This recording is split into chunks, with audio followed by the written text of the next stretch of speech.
سب سے پہلے ہم شروع کرتے ہیں جو رات کو جو ہے آرمی چیف صاحب کی طرف سے تقریر کی گئی اور ریاست کے مقصد کے اوپر بات کی. نقوی صاحب آپ کو میری آواز آ رہی؟ جی بالکل آ رہی. اچھا جی، اسٹارٹنگ ود یو. آپ یورپ کے اندر بیٹھے ہوئے یقینی طور پر جو اوورسیز پاکستانی ہیں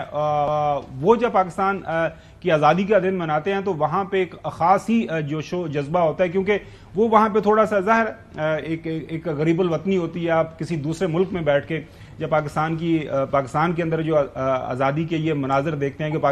پاکستان میں رہنے والے پاکستانی کس طرح کی آزادی منا رہے ہیں، کس انداز سے منا رہے ہیں، جس جوش اور جذبے سے، تو ملاقات آپ کی بھی ہوئی ہوگی، کسی کو ایونٹ میں آپ کی پارٹیسپیشن ہوئی. وہاں کے لوگوں کے جو جوش اور جذبات ہیں اس حوالے سے ہمیں بتائیے گا. جی بالکل، میں ایک ایونٹ میں گیا تھا آج، اور پاکستانی جو یہاں پر ہیں، آپ یقین کریں ان کا جو جوش اور جذبہ ہے وہ ان پاکستانیوں سے کہیں زیادہ ہے جو پاکستان میں رہ رہے ہیں. ایک تو ظاہر ہے وہ اپنے وطن سے دور ہیں، اپنے وطن کو مس کرتے ہیں، اپنے گھر کو مس کرتے ہیں، لیکن اس کے ساتھ ان کے اندر امید بڑی ہے، ان کے اندر یہ یقین بڑا ہے کہ انشاءاللہ جلد پاکستان دنیا میں ویسے ہی مستحکم پوزیشن پر آئے گا جیسے تھا. اور یہی آرمی چیف کی تقریر تھی، یہی اس کا لب لباب ہے کہ اگر ہم آپس میں اتحاد سے، آپس کے انتشار کو ختم کر کے، آپس میں محبت سے، آپس میں اتفاق سے ایک دوسرے کے ساتھ آگے بڑھیں تو پھر ہمیں پاکستان کو اس جگہ لے جانا بہت آسان ہو جائے گا جس جگہ سے ہم پیچھے دھکیلے گئے تھے. یہاں یورپ میں بھی پاکستانی جو ہیں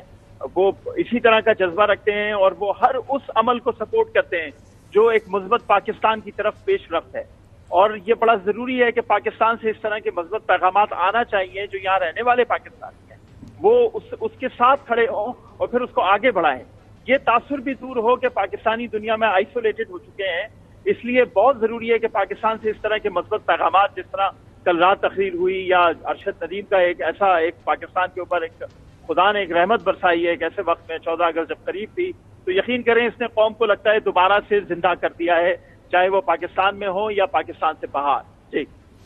بے شک اس میں کوئی دو رائے نہیں ہے کہ ارشد ندیم کی طرف سے یہ جو اعزاز جیتا گیا، نیا اولمپک ریکارڈ جو بنایا گیا، یہ جو ہماری خوشیاں ہیں وہ دوبالا ہو گئی ہیں. تو چودھری غلام حسین صاحب واپس آتے ہیں، جو رات کو میسج دیا گیا آرمی چیف کی طرف سے، جو بنیادی باتیں کی پاکستان کے قیام کے متعلق، ریاست کے مقاصد کے حوالے سے کہ ملک کے اندر ایک فلاحی ریاست بننی ہے، ملک کے اندر آپ کو امن و سلامتی کے ساتھ رہنا ہے، ملک کے اندر آپ نے جو اقوام عالم کے اندر جو ہے کہ افہام و تفہیم سے جو ہے وہ رہنا ہے، اور دنیا کے نقشے کے اوپر آپ نے ایک نمایاں مقام حاصل کرنا ہے. چاہو صاحب جی، مطلب اس میں کوئی شبہ ہی نہیں ہے کہ 47 میں جو آزادی ہمیں ملی ہے،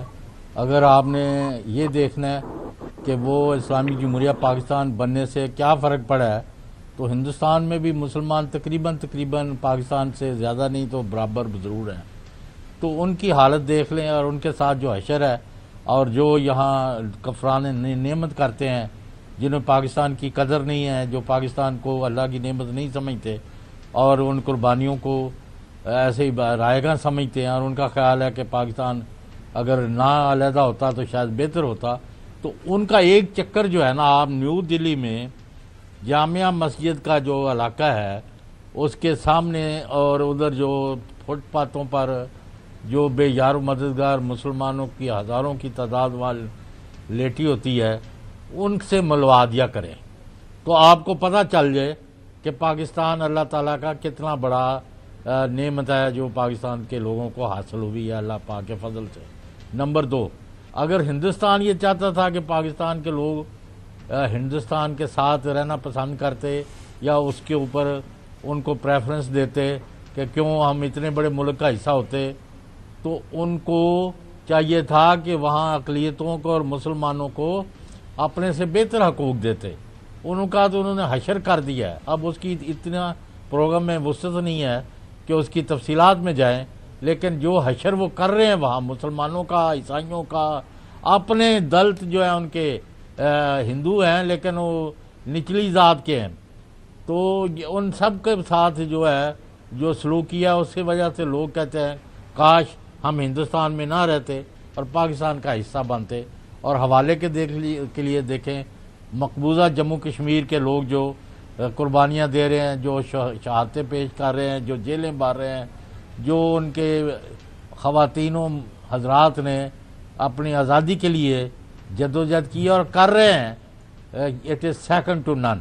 تو قصہ مختصر یہ ہے، خاور گھمنڈ صاحب آپ پسند کریں یا نہ کریں، آپ کو دو چیزوں کی طرف توجہ دینی ہے. ایک عام پاکستانی کے حالات زندگی کو بہتر کرنا ہے، جو میں معاف کرنا الحمدللہ میں تو جتنا شکر کروں آپ بھی جتنا شکر کریں کم ہے،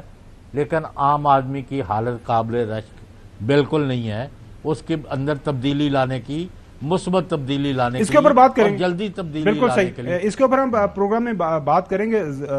چوہی صاحب، حسن آپ کو بھی زندگی میں کچھ عرصہ باہر رہنے کا موقع ملا ہے، باہر رہتے ہیں تو جو آزادی کی اہمیت ہے اور خاص طور پر جو فرسٹ ریٹ سٹیزن کا جو رتبہ ہمیں پاکستان میں رہتے ہوئے ظاہر ہے، الحمدللہ ہم پیدائشی پاکستانی ہیں، پاکستان کی شہریت ایک ہی رکھتے ہیں ہم، ہمارے پاس ڈیول نیشنلٹی بھی نہیں ہے، جو ڈیول نیشنل ہیں وہ بھی ان کے بھی جو پاکستان کے حوالے سے، لیکن یہ جو فیلنگ ہے نا، اس کا احساس پاکستان میں رہ کے ہی آپ محسوس کر سکتے ہیں. دنیا کے کسی ملک میں بڑے سے بڑے ڈیولپ کنٹری کے اندر بھی جب جا کے اترتے ہیں تو آپ کو یہ فیلنگ ہونا شروع ہو جاتی ہے کہ یہاں پہ میں ایک سیکنڈ ریٹ. ظاہری بات ہے، بڑی آفس بات ہے. دیکھیں آپ، ہمیں بحیثیت قوم اس بات پر فخر ہونا چاہیے کہ ہم آزاد ہیں، ہم آزاد ملک کے شہری ہیں، ہم آزاد فضا میں جو ہے وہ سانس لے رہے ہیں، اور ہمارا دنیا میں ایک اپنا تشخص ہے. ایک بات جیسے اب امریکن جو ہے وہ قوم کو دیکھ لیں کہ وہ جولائی 4 سے بڑا پہلے ہی وہ انہوں نے اپنے جو ہے نا وہ جھنڈے، وہ ویسے سارا سال لگائی رکھتی ہیں، لیکن وہ جھنڈے زیادہ جولائی کے سے پہلے جو ہے جون میں آپ کو نظر آنا شروع پڑتے ہیں. اور وہ ہر آدمی نے ہر شاپ کے اوپر وہ جھنڈے لگا لیتا ہے، اور جب جولائی 4 آتی ہے تو اس پر وہ اتنا زیادہ سیلز بھی ان کی لگتی ہیں، جو کہ مطلب ایک مثال ہے. تو ہمارے ہاں بھی ایک چیز ہے کہ ہم بھی بیسکلی اب پراؤڈ نیشن بنتے ہوئے جا رہے ہیں. اور زیادہ جو ہمیں جو اس بات کی پرائڈ ہے، مجھے تو اس بات پر ہو رہی ہے کہ دیکھیں کہ یہ ملک بنا دو قومی نظریے کے نام کے اوپر.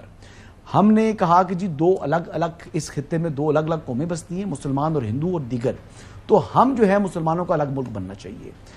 دو قومی نظریے کے اوپر ایک حملہ ہوا 1971 میں، جس میں پھر اس سے 65 سے سٹارٹ ہوا، جس کو مکمل طور کے اوپر 1971 کے اندر جو ہے وہ کامیاب ہوا، اور مکتی بانی والی تحریک کے ہی نتیجے میں پاکستان کے دو حصے ہو گئے. لیکن پھر اللہ کی کرنی کیا ہوئی کہ اسی سال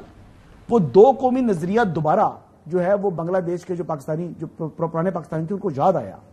دیکھیں بات یہ ہے کہ دو قومی نظریہ اس لیے یاد آیا کہ پھر آج انہوں نے شیخ مجیب الرحمان کی تصاویر دیواروں سے اتارنا شروع کر دی ہیں. یہ ہے بات. تو آج ان کو بھی احساس ہو گیا کہ اگر ہم پاکستان کے ساتھ رہتے تو ہمارے اوپر ہندو تسلط نہ ہوتا. تو یہ ایک اللہ نے جو ہے وہ ایک جو ہے وہ کامیابی دی، اور آج پاکستان آزاد ہے، اور انشاءاللہ پاکستان قائم رہے گا. اور آرمی چیف نے بالکل ٹھیک طریقے سے یہ بات کی کہ پاکستان کی جو سرحدیں ہیں ان کی حفاظت بھی کریں گے، اور پاکستان کی ہر اعتبار سے جس طریقے سے دشمن کوئی بھی سازش کرے گا اس کو منہ توڑ جواب دیا جائے گا. بے شک.